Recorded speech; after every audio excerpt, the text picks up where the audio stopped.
You can take a flower, roll it up and make it fine. Sprinkle it with knowledge and a little bit of time. Cover it with headlines and a sweet euphoria too.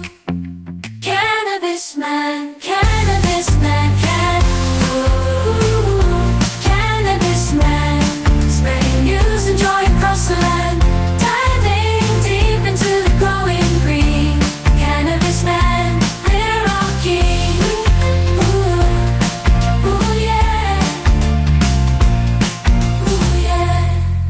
Hello, and welcome into another episode of the Cannabis Man podcast. Thank you so much for clicking on the show. I am your host, Don Kleppen, and I started this show a little over 3 years ago now to mainly just take a more journalistic look at all things legal cannabis. I'm a broadcaster by trade. You can hear me on the radio in Chicago doing news and sports, business, traffic, all the above, and I've been a personal cannabis user of about 20 years. I found in my late teens, after I was introduced to it by friends in a party atmosphere, I found it helped me get to sleep at night and stay asleep, and that led me to keeping it a part of my life. And when cannabis became legalized recreationally in states like Washington and Colorado back in 2014, and then in Illinois and other states in 2020, I was really looking forward to bringing the types of conversations that I'd had with other stoners and connoisseurs in the space to the mainstream and letting people know what exists in terms of quality of life benefits, potentially,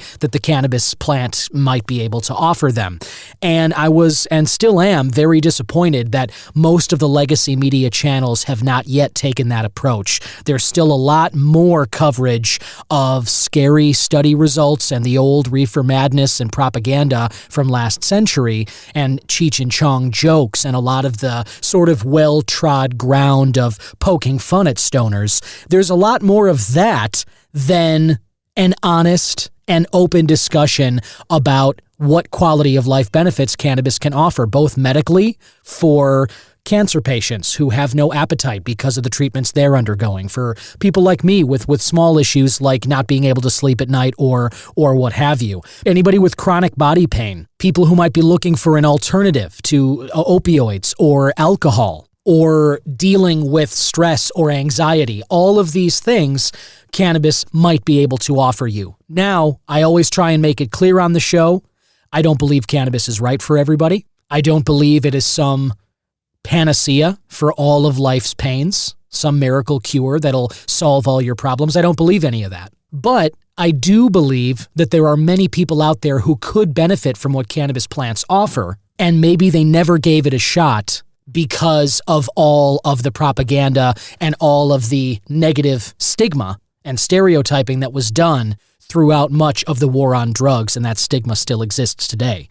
So, this show was born out of a desire to bring you information and hopefully a little entertainment and perspective as we all watch this green frontier expand pretty much every day. So on the show, if it's your first time here, I like to bring news stories and rifle through some headlines to kind of keep you up to date on what is happening in the legal cannabis space. I also will review products and talk to you about some stuff that's coming out, which there's new stuff all the time. And I'll also endeavor to speak with experts in this space. Now, those can be entrepreneurs, people who have created or invented goods or services in the cannabis space we all get to try. I might be talking with politicians who are responsible for creating or enforcing laws in legal spaces. I'll also speak with doctors or scientists, people who are prescribing medical cannabis or researching the plant in their laboratories. And I'll also talk with, other podcasters, journalists, people who are also covering this space, just to, again, help to keep you up to date on what's happening in the ever-changing space of legal cannabis. And in the past 3 years since I started this on my own, this show has made it into the top 100 lists of all time on platforms like Good Pods in the categories of indie news and society and culture and commentary and those kinds of things. And the platform Listen Notes has listed this as one of its top podcasts of all of the well over 5 million podcasts that are out there. This little show has reached over 90 countries and 1,700 cities around the world, all 50 states. And I am just very humbled and grateful that you're taking a listen right now. If you would be so kind, do me a favor and leave a rating or review for the show. However you're listening to this, however you're hearing my voice right now, Spotify, Apple, YouTube, there is a way to leave a comment,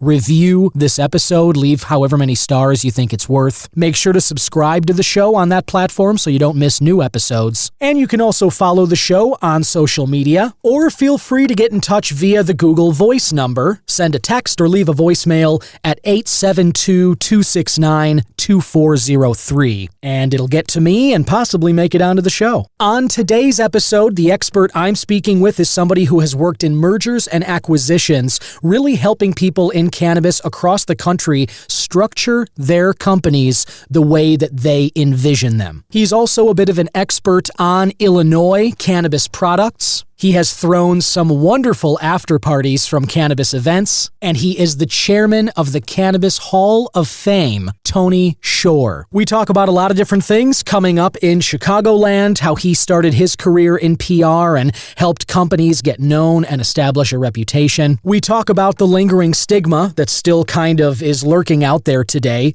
and how so many people out there are conducting their personal and professional lives, and they're very successful while being cannabis users. We move into Tony's expertise area of M&As and talk about the financial side of this industry, what he sees across the different states, and if he's optimistic about the future of cannabis. He gives a great analogy in terms of the price point that I really think you're gonna enjoy. I certainly did. We also look ahead to a conference, very big conference, drawing people from all over the world in cannabis to Chicago, and one of Tony's epic conference after parties that I'm looking forward to attending, as well as touching on the Cannabis Hall of Fame. So stick around to hear about all of that and more on this episode of the Cannabis Man Podcast.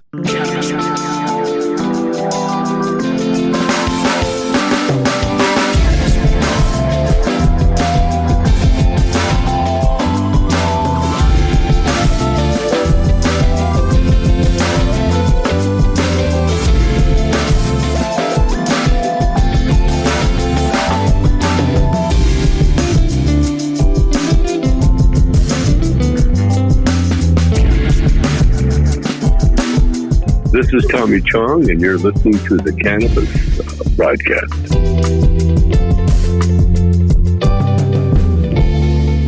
Now that we've opened the show up properly, I want to get to some excellent cannabis product that I've been trying, a strain of flower that is newly available in the state of Illinois, also some other states out there. But before I do, I wanted to look ahead to some upcoming events. This weekend, High Focus Media is running the Wake and Bake Brunch at Rainbow Unicorn. Saturday, the 7th. There's an 11 a.m. seating as well as 12:30 p.m., so right in that brunch spot. They invite you to step into the stony wonderland of Rainbow Unicorn and enjoy a delicious brunch and infused drinks while you can openly consume. Love to hear that. Plus, they have some brand samples. You can still get tickets. I've linked that below, as well as the Bonsai Brunch, which is coming up on the 14th of June next weekend. The Cannabis 101 and Maplewood Brunch Experience. That runs from 11 a.m. to 2 p.m. at 2717 North Maplewood Avenue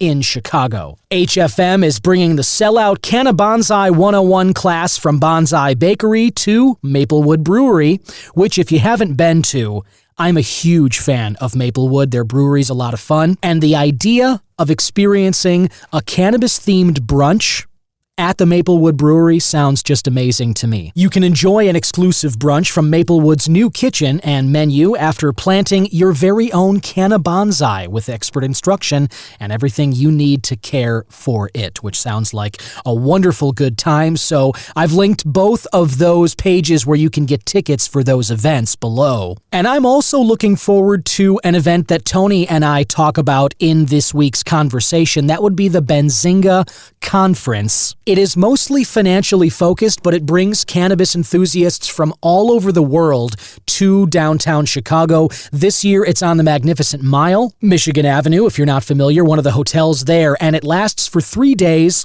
Panels of experts, including Tony, are going to be speaking there about various topics, and it's really a great opportunity for anybody who's interested in the finance side of cannabis. Whether you're looking for some insight as to where maybe some good places are to put your money or to get invested in, or if you're a business owner or somebody with a product who is looking to connect with some venture capitalists or investors and maybe make your pitch, Benzinga is a great place to do that. The Benzinga Capital Conference is running next week, June 8th through the 10th, from 7 a.m. to 8 p.m. And as Tony mentions in our talk, there are lots of great after parties, but Tony is throwing one of the best, in my opinion. It's the Shy High after Benzinga, the second annual, and I attended the inaugural Shy High Afters last year. Some wonderful food and drink and open consumption with all these cannabis brands having set up tables and whatnot. Open consumption on a rooftop in Chicago, summer night. You really can't beat it. Not to mention all the wonderful folks and networking opportunities that are there. I am so looking forward to this. Gretchen, my wife, is going to accompany me this time. We're going to have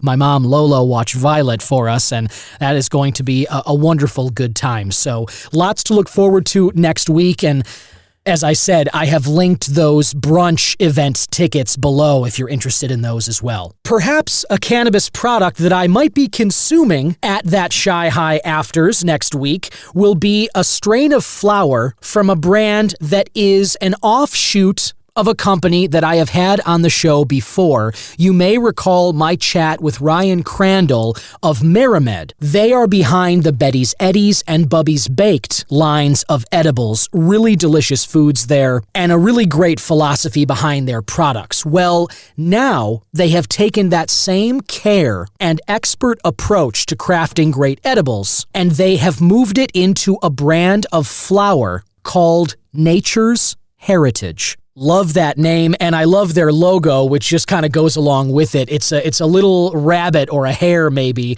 with a lit joint in its mouth. There's a little small animation on their website homepage that I just thought was so charming. I'm going to be speaking with Ryan again coming up soon here, and we're going to chat more about the brand, but they were kind enough to send me a sample of one of their strains known as Lilac Diesel. This eighth was harvested February 4th of this year, tested on the 26th of that month, packaged April 4th, and they advise use by February of next year, 2026. Now, I wasn't really sure what to expect. You know, I always am interested in trying new cannabis products and different brands here, but I didn't really have any preconceived notions about what I was going to be getting.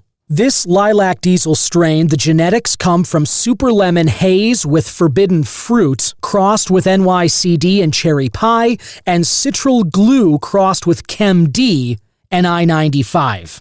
So a real multi-parter here. That, I believe, is why it's listed firmly as a hybrid, right in the middle between sativa and indica on the website here. This is available in Massachusetts, Maryland, and Illinois, and they list the average THC percentage as 28 to 33%. Now, I'm somebody that usually shoots for that 25 to 30% window, so this kind of falls right into it. This particular jar for this eighth, their total percentage for the jar is listed at 32.5%. 1.21% of THC, 27, almost 28 of THCA, and total terpenes are listed at just over 3%, which is pretty good for terpenes. The website description says Lilac Diesel is back and better than ever, named for her purple hue and classic petrol flavor. She exhibits a range of aromas and flavors of diesel, berries, and pine.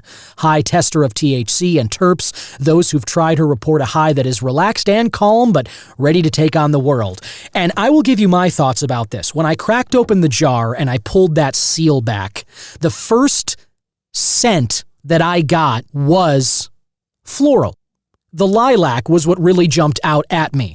Now, this doesn't necessarily smell like you're walking by a lilac bush or anything like that, but the floral notes are what hit my nose first. Then you kind of get that earthy, almost gassy note where the diesel name totally comes in too. And when I packed it into the little dugout that I've been using, I went downstairs from our building here, right off of Sheridan Road on Lake Michigan, right on the water, and I stepped downstairs to this park next door, and I lit up the first little bowl to try and taste this thing. And the flavors I got were more gassy and earthy than fruity or sweet.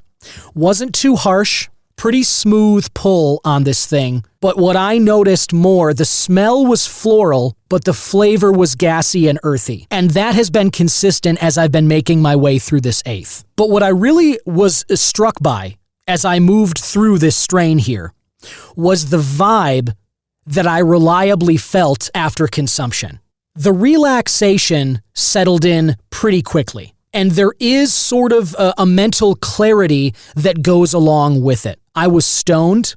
I knew that from the relaxing feeling that I was sort of getting. But it was exactly the kind of high that I enjoy, because my mind was clear enough that I didn't feel prohibited or inhibited, I suppose, from doing anything that I would have otherwise done. If I wanted to come upstairs and do my taxes, I would have felt good enough to do them, clear-headed enough to do them with this lilac diesel. And some of that may come from the terpenes here. Now, I mentioned they have kind of a high percentage of terps. The top ones that they list are terpinolene, caryophyllene, myrcene, and one I've never seen before, ocimene, ocimene.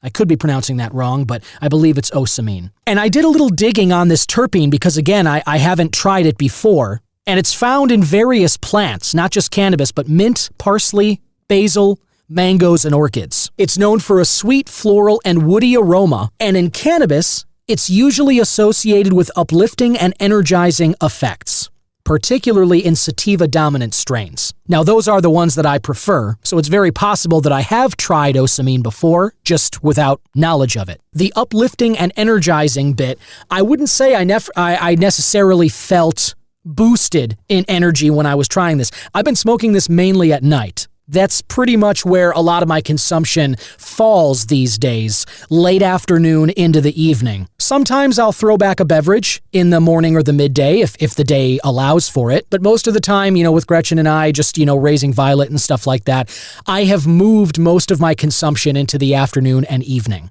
And because of that, I do my workouts in the mornings and then I'm doing other stuff in the middle of the day. So for me, what I noticed from this lilac diesel was more of a relaxation and kind of a clear-headed, calm vibe.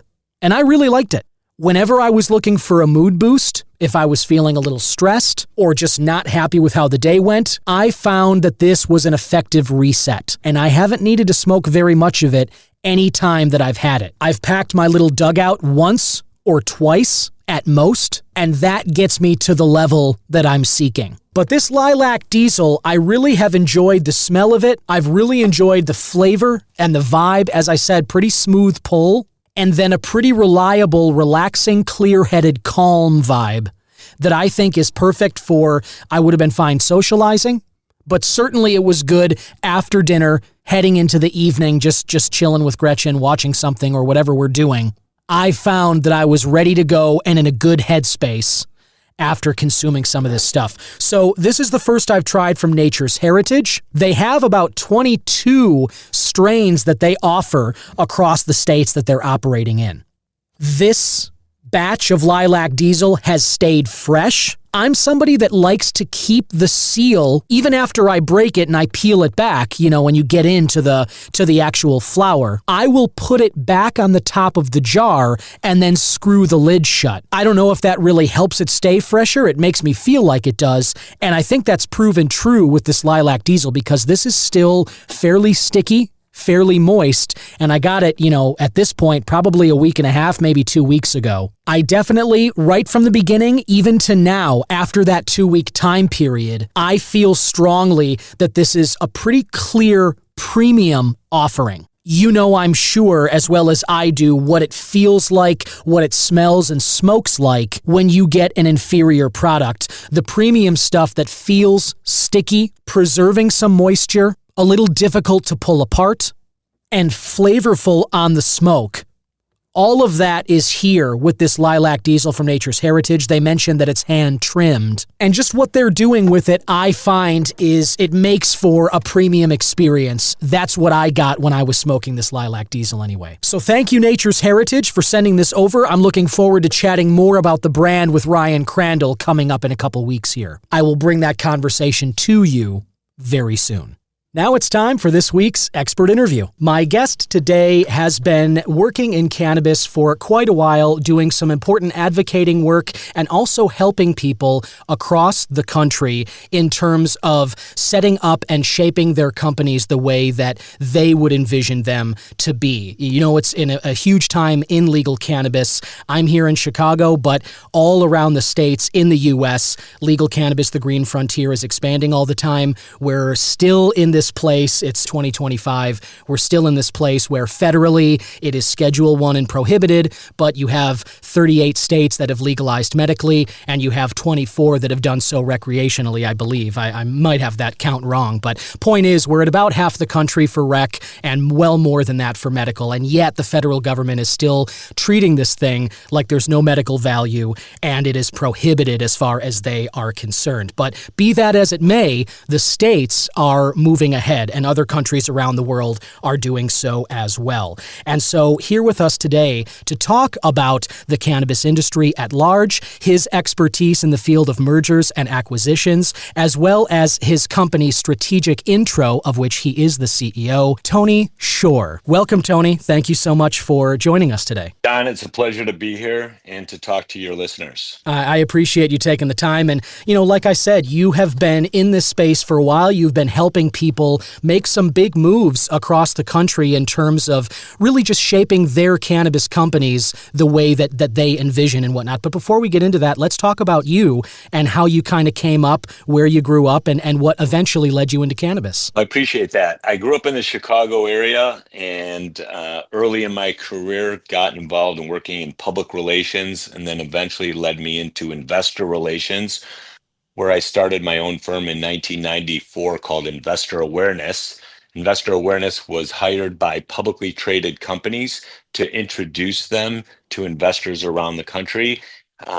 So these publicly traded companies were small companies that people didn't know off the street. I helped create that awareness. After working in that industry for 30 years and having the pleasure to work in various industries, I was always looking for that opportunity to get behind the cannabis industry because I've always had a passion for the plant.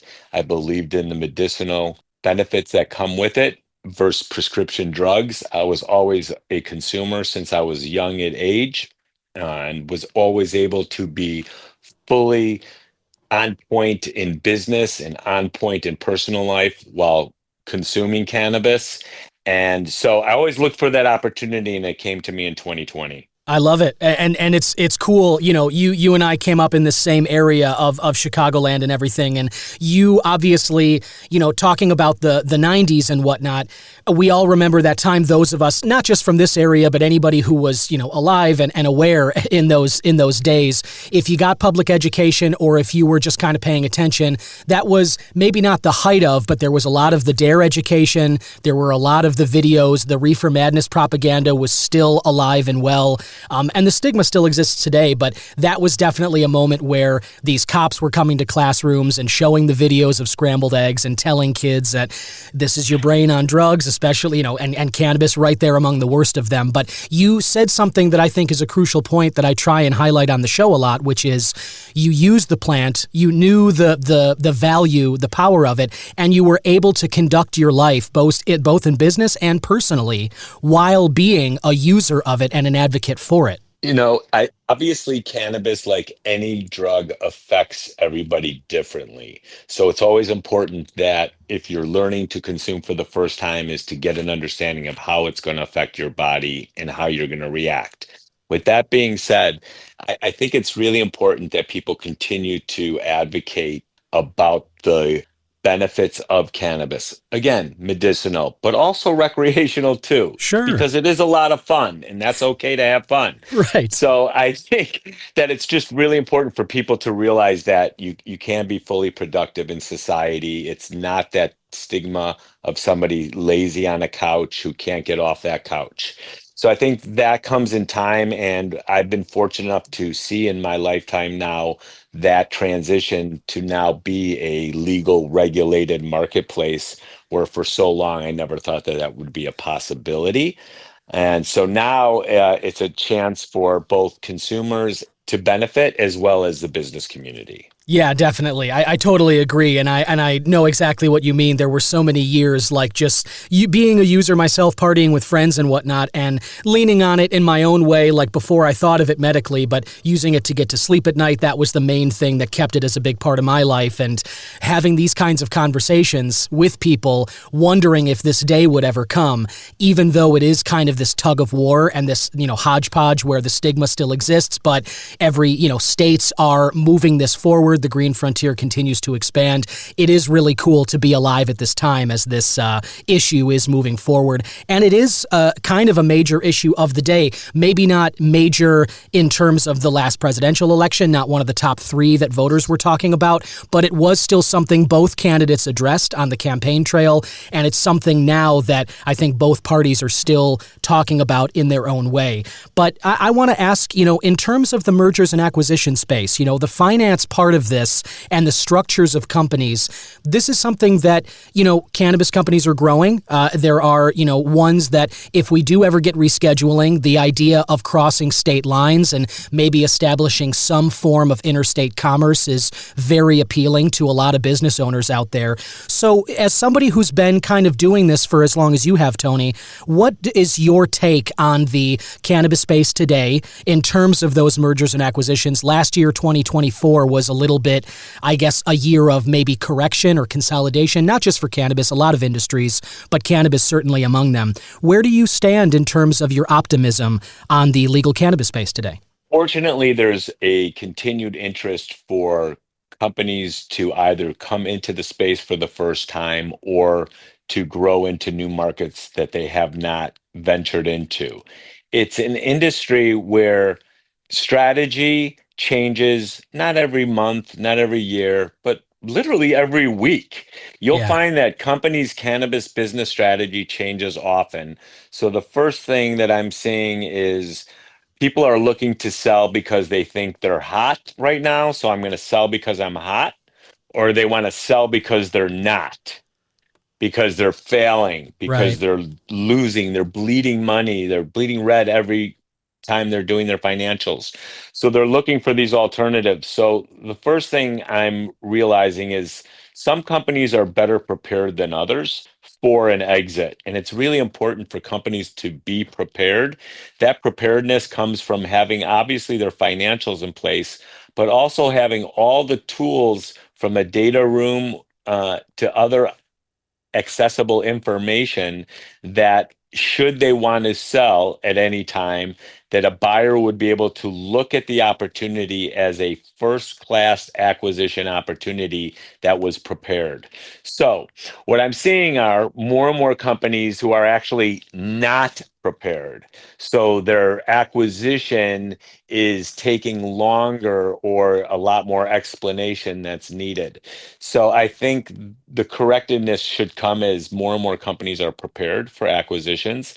I'm seeing that different markets are becoming very popular for acquisitions. The East Coast specifically, New York, Mm, New Jersey, hmm. Massachusetts is seeing a sort of reflux of interest. So you're definitely seeing a migration to the East Coast, yet you can't argue with the numbers. I always say numbers don't lie. So you look at states like Illinois, we're the second largest cannabis state with over $2 billion in sales. $2 billion in the state of Illinois. So to me, that gives me great optimism. It gives me optimism that we're in a infancy industry that has a lot of growth to endure. And anytime you grow, you're going to have pain and suffering in order to learn that growth. And you saw a lot of that happening last year, like you mentioned. And now this year, I feel like they've sort of dusted themselves off. Everyone's gotten a reality check. So the acquisitions from a valuation standpoint are more in line with both parties as opposed to one side thinking it should be a higher value. Yeah, and a lot of great points there, Tony. I think you're so right in that the idea of growing pains. This is still an industry in its infancy, despite the fact that, as I say on the show a lot, humans may have been using cannabis for thousands of years, but since the prohibition took effect properly in 1937 with that Marijuana Tax Act, and now here we are in the thousands of years using it. That's not even a century of full on prohibition, and yet because of that prohibition, the legal side of cannabis is still in its infancy. It's still really just getting its legs underneath it. And with that is going to come these ups and downs, especially with the level of federal prohibition and the resistance that we're seeing, from still the DEA and, a lot of the same parties that have a vested interest in keeping the status quo unchanged. I mainly think of law enforcement when I talk about that. But you mentioned the East Coast, and you mentioned, some of the opportunities you're seeing there. I feel the same way in terms of your optimism about Illinois. It has been, despite consumer complaints about prices, which is, something I hear about regularly every day being in this space, and I get it. When people have options like Michigan or places like Oregon, the consumers see those bargain basement prices and they drive over there. But, I want to get your take on this because, again, you've been in this at a high level in terms of the business structure for a while. And one of the things that I've been saying on the show for a while is that there is a fine line in economics where you want to give customers a competitive price that's fair, but also maintain the incentive for businesses to keep making a quality product. And when I point at Michigan and Oregon and places like that, you have seen when they opened the doors and let all licensees get in there right away, it became a race to the bottom, just like gas stations where they'll charge a few cents less than their competitors across the street just to get you in the door. But it doesn't necessarily mean that the products on the shelves are good, because those companies might not be able to afford to put in the kind of effort that it takes to make great products and then charge what they need to charge to get people in those doors. So I guess what I want to ask is that a fair assessment in terms of the difficulty of riding that line? And I want to ask you, how do you think Illinois has done in that regard? Well, those are great points, Don, and I'm glad you brought those up. And I have to use an analogy that was given to me. I'd love to say I made it up myself, but I'm going to give credit where credit is due. It's nice Try of you. to anyway. That's good. Try to. Try For to. sure. There's a gentleman by the name of Kurt Kaufman, and Kurt Kaufman is the CEO and founder of a company called C Talent, which is a brilliant company that provides the practical tools of education to bud tenders so brands can better educate the bud tenders about the different products. And they have a full understanding, and they do this around the country, and they're very successful. I digress. The reason I bring him up is he told me once that in cannabis, the one thing that's missing is sort of that price different levels. So people are going in and saying, hey, give me the cheapest product for give me what's going to get me the most high for the cheapest price. Right. That's what they're asking for. And so what you're seeing is, like you said quite eloquently, you're seeing quality go down in some of those saturated markets. You're seeing that happen in Michigan. You're seeing that happen in these even Colorado markets. Right. You've seen that drop, and because it's price over quality. And so the analogy comes from this toilet paper. There's two types of toilet paper. You can spend a little bit more money for a more thicker, call it Charmin quality toilet paper, or you can go to the dollar store and get a roll of toilet paper. Still toilet paper, but different experience. Yes, 100%. It's the same with cannabis. So although you can't always go by price, I always say as a consumer, it's difficult to be in a market where it's high prices, but the quality of brands that are continued to flourish in states like Illinois, and you're starting to see in New Jersey and New York as well, the quality is so great that it almost does demand that higher price point. Now, each state has different tax liabilities that go along with. Illinois happens to be one of the highest tax for cannabis. Right. And it's horrible as a consumer. It's horrible as a business owner. You don't want to see that. So you have to fight those levels. And so the idea, what you're asking is about how do you keep people coming in the door without squashing prices and make it economically effective? And that's where it comes to, it's up to the role of those dispensaries to create a wonderful experience for that consumer when they walk in or patient. They need to feel comfortable, welcomed, understood, heard, and be able to be educating them so that they're comfortable with their purchases. So I think it's a matter of, there is a lot of room to make money in cannabis. I assure you that the brands are selling it at a higher price point than they need to because they're allowing for more and more discounting to come into play, which is what's happened in states like Illinois. You've started to see a great deal of discounting. You can walk into most dispensaries today and easily find something for 20 to 30% off. So Yeah. those discounts are happening. So the consumer has more options. And for me, that's the most important luxury you can have as a consumer is options. I Find what's right for you. Right. I think that is well put, and I totally agree with you there. And the taxing part of Illinois, I know that that's a frustration Illinoisans have really across the board. Like the high taxation is not unique to only the cannabis space here. Illinois has one of the highest tax burdens like on its citizens, I think, across the country. And there's a lot of reasons for it. And it's, I'll focus. This is the cannabis podcast, so I'll just focus on that part of it. But it is Let's stay positive. Let's stay positive. exactly. And I will tell you, we're blessed, you and I, Don. We live in, always refer to it as the great cannabis state of Illinois. I mean, we Yes. were pioneers of how we got to where we're at as a cannabis legalized state. We were ahead of the curve on doing so. A lot of kudos still has to go to Governor Pritzker and his team and some of the wonderful people behind him that put those laws in place. And yes, it's difficult to navigate sometimes, but it goes back to, here we are saying we never thought this would happen in our lifetime. Now we're experiencing something that's legalized and regulated. And what is it that we want? We want more. We want Yep. more. Give Yep. us better pricing. Give us less taxation. Give Right. us more states. Give us the ability to go across state and try. That will happen in time. We Right. all have to take a deep breath, or I like to say, take a deep hit It's or yeah. a deep take it Right. in and let it go out smoothly. And you know what? We shouldn't rush as a worldwide community. We should feel blessed that we're in an environment where we have choices, where we don't have to hide what we do and like and choose to consume and put in our own bodies. Yes. So now, from a business standpoint, it's important to just continue to grow in the cannabis space. Nobody can grow on their own. I will tell you that the biggest beneficiaries in the space are ones that are open to collaboration and partnerships Mm. because that's how this industry will continue to thrive.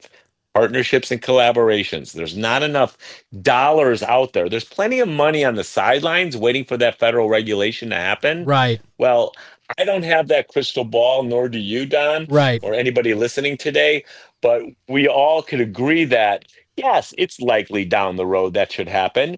Whether it's a year or 10 years or 20, nobody really knows. Right. So you work within the boundaries that you work in. And if you can effectively build a good brand, solid products, quality service, treating your customers right, you'll be successful in the cannabis industry because it is so new and there is a hunger. You're seeing the numbers because more and more people are willing to admit that they consume. So you see those numbers dramatically rising. And by the way, it's no longer just 20-year-olds. It's 60-year-olds that Oh are yeah. consuming. It's 70-year-olds that are consuming.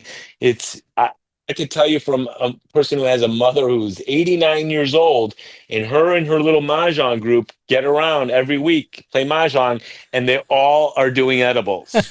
So I love there's it. the age boundaries are no there. So I think it's important for everyone to continue to work towards advocating about the positive benefits about cannabis. And again, it's a personal choice. It's not for everyone. I don't Right. expect it to be. Right. But fortunately, you have options. Yes, and a lot of great points there. Well put again, Tony. So much good stuff there. I love the vision of the 89-year-old woman in the Mahjong group and all of them doing edibles. And you're so right. The senior group for months now, that has been reportedly, in terms of surveys, the demographic that's kind of leading the charge. It's people over 60 and 65 who are the most, embracing this new legal cannabis space and the different products, and that's really exciting. As you said, the age barriers are down. This is not just people are starting to understand this is not just a college party drug. You mentioned earlier about that. We were talking about the DARE education and this vision that law enforcement and the government at large kind of put out to the country in the propaganda, where it was like there was only one version of the cannabis user, and that was the couch-glued, incapable, unproductive stoner. And we now understand that it's like with things like alcohol and caffeine and sugar, of course there's a spectrum and various substances out there, but there's a spectrum of what those users look like, and that is of course true with cannabis as well. And one thing you said that I really want to highlight, because I love it and I try and say it on the show a lot, is that how fast the line moves in terms of what people want and what the standards are, because here we are, we're not even a decade into legalization here in Illinois. You mentioned the $2 billion in sales, which is just insane already. And yet, now we're at this place where people want more options. They expect a better experience, a better market, when not even 10 years ago, you had to text your plug and wait at some basketball court after dark, hoping somebody would show up with a bag of something that was acceptable, that you would enjoy when you got home, and whatever. And it's just like that we're not in that world anymore. And it's that world was the case not even that long ago. And yet now the line has moved, the standards have moved so much, and it just kind of, I think, gets at people's expectations, the quality of life stuff, the luxuries. Once you enjoy it, it just becomes a standard quickly, and then all of a sudden you're looking for the next big thing, and I think that's just a part of humanity, but it's important to keep that perspective in mind, especially related to cannabis. You use the toilet paper analogy, which is something that you shared with me at a party recently, and I loved it then, and I absolutely think it's perfect now because it really so clearly illustrates the difference in experience at different price points. But there's another party coming up, and it follows the Benzinga Cannabis Conference. Chicago has a lot of great events related to the cannabis space here, and this Benzinga one is pretty big every year, and I know you're involved with it. Can you talk a little about what this conference holds for people who may want to check it out sometime? Yes, it's specifically designed for an audience of investor and financial professionals and operators and brands in the cannabis space who are looking to network to get deals done. They historically have had a conference where 3,000 to 4,000 people typically attend. The next one is June 8th through 10th in Chicago at the Marriott Magnificent Mile. And they attract people from all over the world. It's a networking event, so it's designed, again, should you be looking to raise money, should you looking to buy a business, should you looking to grow your business in cannabis, this is the place to be. And each year after the conference at night, there's several after parties that take place. And I know personally, I'm hosting a party this year on behalf of the Cannabis Hall of Fame on June 9th, which is expected to generate just a phenomenal outpour of industry professionals in a setting that has consumption as well as a place to chat. Yeah, absolutely. And I can speak from experience. I went to your after party from the Benzinga conference last year. I'm going to be going to this one this year, and I'm really looking forward to it because, as you said, it's people in the industry, many who attended the conference, but not necessarily everybody there did go to the conference. But it is a great space for people in the industry and just cool people in general to enjoy some really good food, some great cannabis products, some good connections with people. on a rooftop in a almost summer night in Chicago. It's just such a great vibe. So you're doing really great work in terms of putting on a good party for people in the cannabis space. And you mentioned it's on behalf of the Cannabis Hall of Fame. I didn't even really get to bring that up, but you are involved in that as well. I believe you're the chairman of the Cannabis Hall of Fame. So just tell us a little bit about what that endeavor entails and kind of what you guys highlight there. Thank you. The Cannabis Hall of Fame was founded on the idea of recognizing the legacy of cannabis. It's always people tend to focus on today and what's coming tomorrow. Goes back to our earlier conversations, but everyone has to stop and think about where cannabis came from, the true legacy, the cultures, the arts, the diversity, the colors. It's so many different people from all different walks of life helped build this product, this industry, this existence today. So, the Cannabis Hall of Fame was designed to offer an exhibit space, not an award ceremony, but to recognize people each year who have made an impact in the cannabis industry. The representatives and inductees include many celebrity names that many of your listeners would know, from Wiz Khalifa to Snoop Dogg to Burner, who started Cookies. Sure. These are people who have received the trophies, have been inducted into the Cannabis Hall of Fame. And when I took on the role as being the chairman last year, the idea was to take a wonderful idea with legacy of inductees and a concept and make it a reality and find an exhibition space. So that was the first thing I did, was find a place to exhibit. It is our plan to exhibit in Las Vegas at Planet 13, which happens Oh, to be the largest dispensary in the country, maybe the world. right. It's a dispensary that, if listeners who haven't been to Vegas or have plans to go to Vegas, if you must make a stop at Planet 13, for it is, I call it Disneyland for cannabis. So it's over 130,000 people come through their doors each month, every Wow. month, Good to buy Lord. cannabis. So it's a very popular place. And they built a 13,000 square foot, fully immersive art exhibit.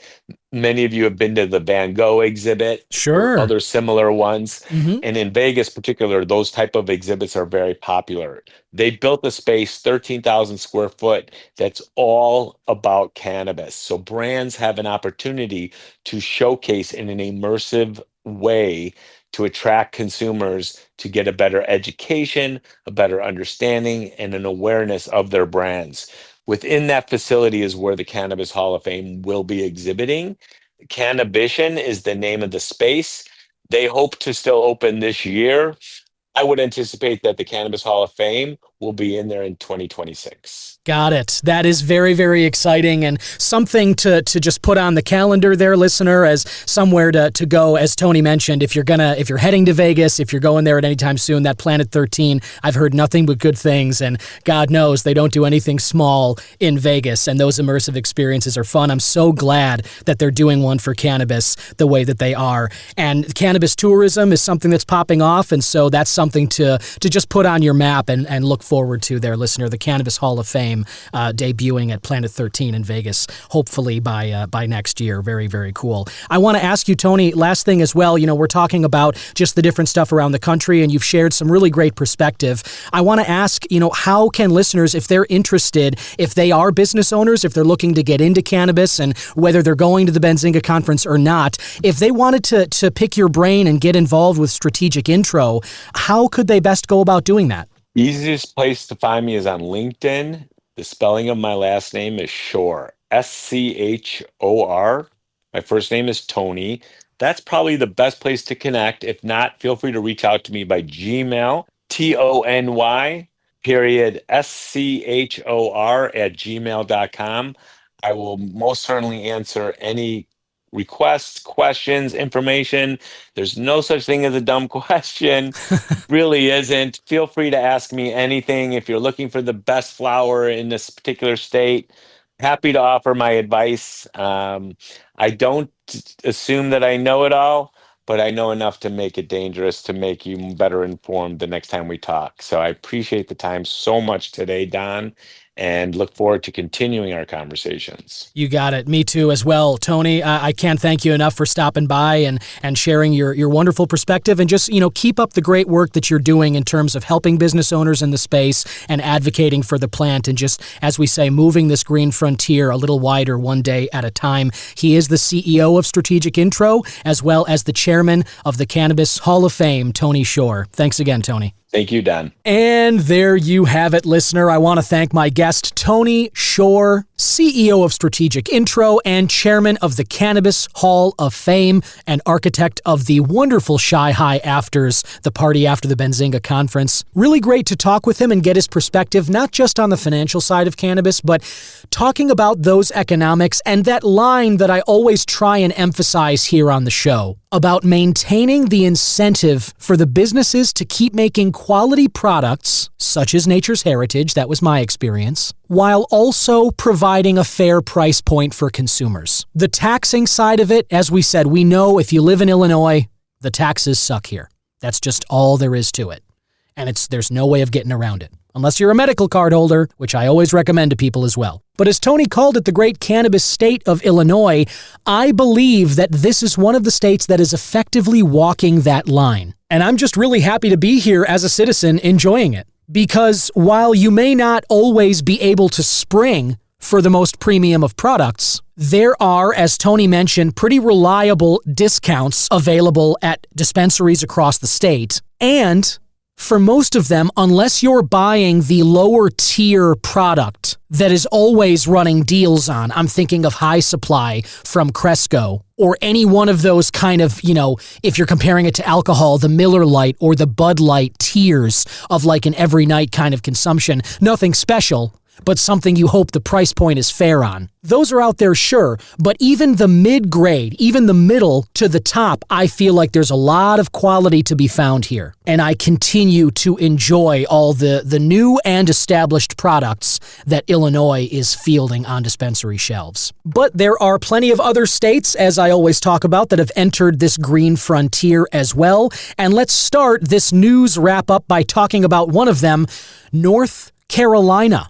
They have not yet entered, but the governor there, as noted in this headline from Marijuana Moment, has backed marijuana legalization and forms a bipartisan commission to craft a plan for it. Published by Kyle Yeager yesterday from when I'm recording this, June 4th. The governor has come out in support of legalizing cannabis and convening a commission to study the issue in hopes of moving the GOP-controlled legislature to act on reform. That would be Governor Josh Stein, a Democrat. He said during an interview with WRAL News that was published on Tuesday of this week that he wants to see the largely unregulated market for intoxicating hemp products reined in to prevent youth access and support public safety, but believed that adults should be able to buy cannabis products from licensed retailers. To navigate some complicated questions, the governor's issued an executive order to create the North Carolina Advisory Council on Cannabis, comprised of up to 30 members, including lawmakers, law enforcement officials,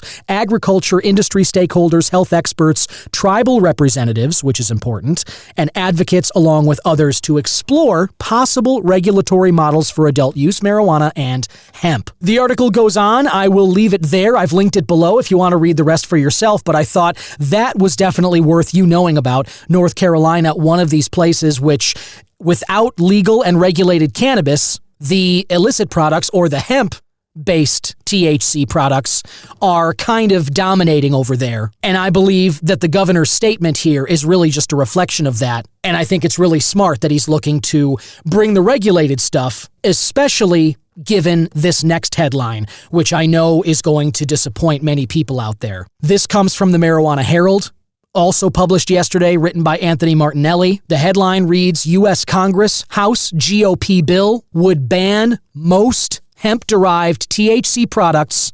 nationwide. This is a newly released House spending bill, spearheaded by Republicans, and it includes language that would ban most cannabinoid-based products currently sold across the country. This legislation, as Martinelli notes in the article, was introduced by the House Appropriations Subcommittee on Agriculture, Rural Development, Food and Drug Administration, and related agencies.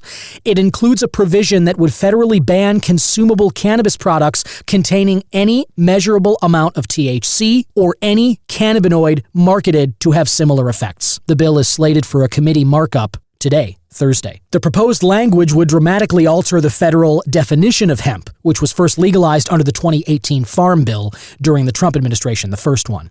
If enacted, it would effectively criminalize a wide range of popular products, including those containing Delta-8 THC, THCO, and even smokable hemp flower. A press release from the subcommittee chaired by Representative Andy Harris, a Republican from Maryland, claims the bill is aligned with the, quote, Trump administration and mandate of the American people, end quote, adding that it would close the hemp loophole that has resulted in the proliferation of unregulated intoxicating hemp products, end of second quote there. There is an update from today from Anthony Martinelli at the bottom of this article. The subcommittee has now given approval to the measure by a vote of 9-7, moving it to the full House committee. So this is likely to be voted on another point this summer. As I said, I will continue to update you with any news on this front. That's the end of this article, a pretty short one from Martinelli and the MarijuanaHerald.com, but I have linked it below anyway. Another development that makes me think of one of the East Coast states that Tony and I discussed, this would be New Jersey. I mentioned during our talk that New Jersey is looking to kind of crack down a little on illicit sales of cannabis. And I've said from the beginning on this show that it's really important, if we're going to see legal cannabis succeed, it is critical to do something about the black market. Because especially in states where consumers feel the price point is too high, if they've got a good relationship with their plug, or they know somebody that they've been dealing with for a while who grows their own, they will happily continue that arrangement rather than paying more than they feel is fair. And so if you're going to move this forward, you've got to do something about the black market. And not only is New Jersey doing that, but Connecticut is also looking to do the same. Headline here from CT Insider, published by Ken Dixon, June 3rd, so 2 days ago from when I'm recording this.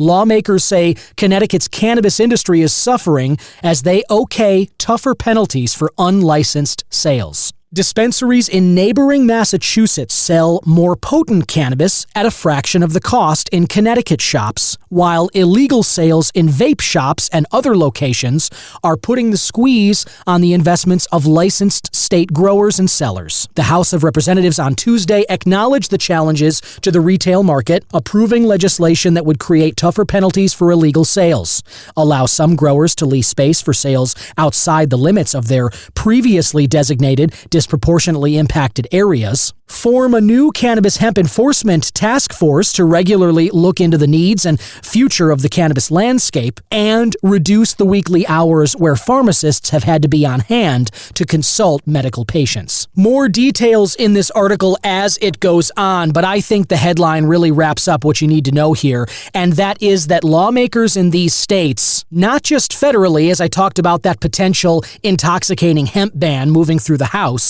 but states individually, it seems like, are looking to target the illicit sales that sometimes make their way onto dispensary shelves. There was a study that I talked about a few weeks back, maybe a month or so now on the show, that showed some products were being smuggled from California and made their way onto dispensary shelves in New York. So suffice it to say, this has likely been a problem since the beginning of these states legalizing cannabis, medically and for rec, I would imagine, but more so with rec. And states are finally doing something about it. So I personally don't really have a problem with this as it's read right here, but as with most laws and, the changing of the guard or whatever, there are likely going to be some unintended consequences, and we'll just keep an eye out for those as they come along.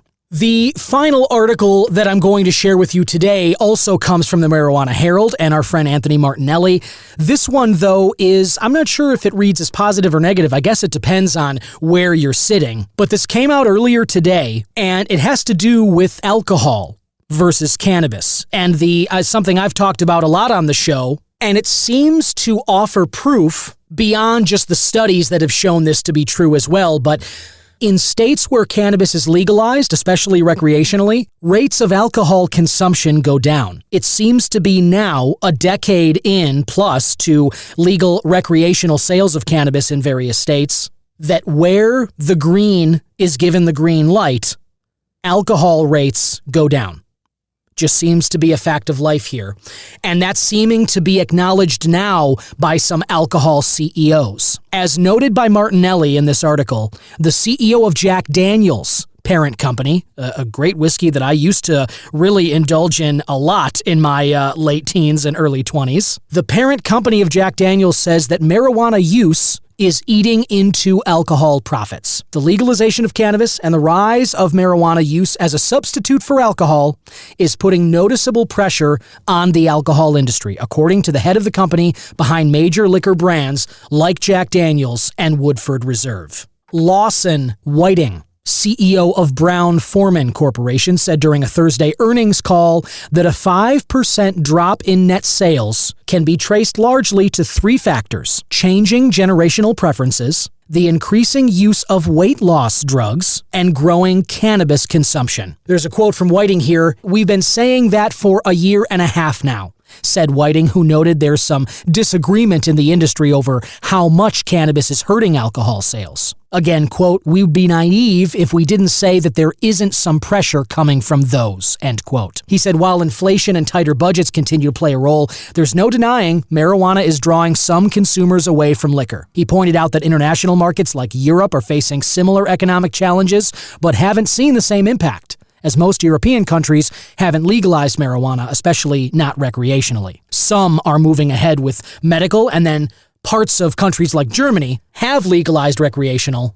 And then you've got some others like France who seem to be taking steps in that direction. And this doesn't surprise me. Like I've said, there has been proof of this and a lot of sort of studies, and there have been notes about it for the last couple of years. This just seems to be an admission of the reality by a CEO of one of these companies. But I also find interesting the changing generational preferences and the weight loss drugs, because on top of cannabis, which is obviously the focus of this podcast, but I have also read in the past couple of years that the use of certain weight loss drugs like Ozempic and Wegovy and these kinds of semaglutides or whatever, they apparently change not just people's preferences for food. They also apparently change their cravings for other indulgences, and that includes alcohol. So I am fascinated to see in a few years some of the studies that are going to come out about what those weight loss drugs are really doing to people's systems. But I do find it fascinating already that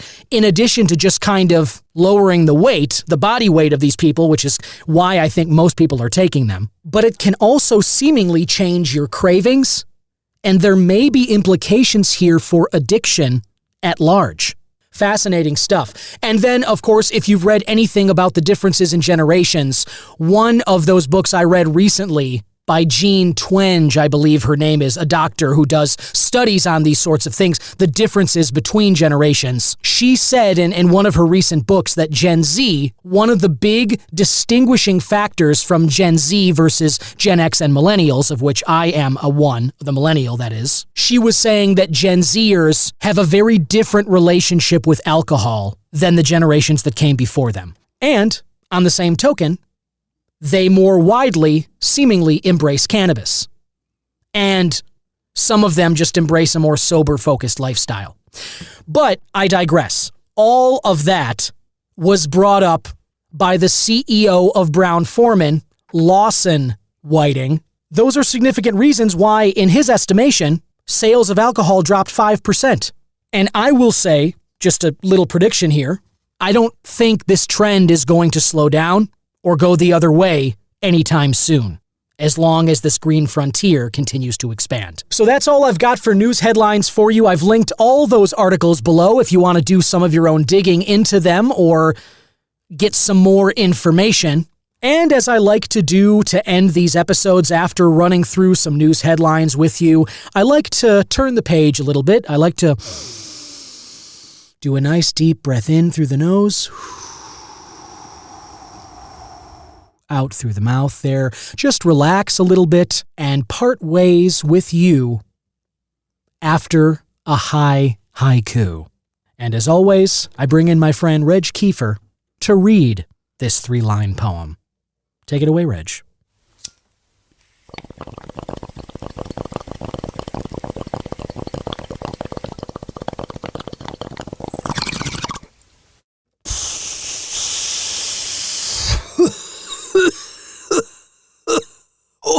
Oh, that's a deep burn there, Don. Oh, I forgot to hit the music button. Whoa. Seeing stars there, bro. Okay, let me read this thing. Tide turns in plain sight. Booze loses ground. Halls are built. Green grows through the cracks. Oh yeah, green does grow, don't it, Don? Yes, sir. Right you are, Reg. Green is growing, and so is the territory in which green can be consumed. Thanks for reading that, and thank you, listener, for sticking around in this episode, and I hope you enjoyed it. Hope you got some good information there. Be sure to leave a rating or review, comment if you like, hit that Google Voice number. Any products you think I should try? If you've tried any of these Nature's Heritage flower strains, let me know what you thought. Really enjoyed the Lilac Diesel. I did anyway, so thank you, Nature's Heritage, for sending this over. Thank you to Tony Schor for stopping by, sharing some great perspective, and really looking forward to seeing him at the Shy High Afters next week after the Benzinga Conference. And I hope you have a wonderful weekend, listener. Wherever you are, whatever you're doing, enjoy it. Spend time with those you love. Send a call, send a text. You won't regret it. I promise you that. And we'll talk again next week on the Cannabis Man Podcast. Bye-bye.